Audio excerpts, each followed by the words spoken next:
Hello மக்களே வணக்கம். நேத்திக்கு ஞாயிற்றுக்கிழமை நடந்த எவிக்ஷன் வந்து அன்ஃபேர் எவிக்ஷனுங்க.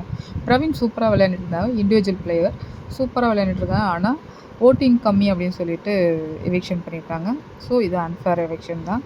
இன்றைக்கி திங்கட்கிழமை கேப்டன் டாஸ்க் நடந்துச்சுங்க. கேப்டன் டாஸ்கில் 3 பேர் கலந்துட்டாங்க.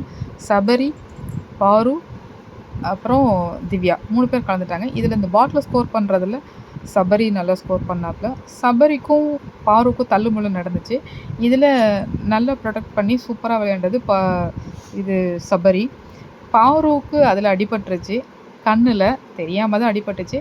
ஆனால் அது அவங்க ரொம்பவே இதாகிட்டாங்க. ஏன்னா கண்ணில் அடிபட்டதுனால கொஞ்சம் இதாகிட்டாங்க. அப்புறம் அடித்து கண்ணை உடச்சிட்ட மாதிரி அப்படியே உடச்சிட்டாங்க. ஸோ கண் வீங்கிடுச்சு அவங்களுக்கு. அதோடு தான் விளையாண்டாங்க. இது எனக்கு தெரியல அப்படின்ட்டு இருந்தாங்க. ஆனால் இவங்க தோற்ற அந்த ஃபீலிங்கில் மற்றவங்கள திட்டிகிட்டு தான் இருந்தாங்க. நீ இப்படி தள்ளிட்ட அப்படி தள்ளிட்ட அப்படின்னு சொல்லிட்டு இது பண்ணிட்டாங்க. ஆனால் இந்த வார கேப்டன் வந்து சபரி.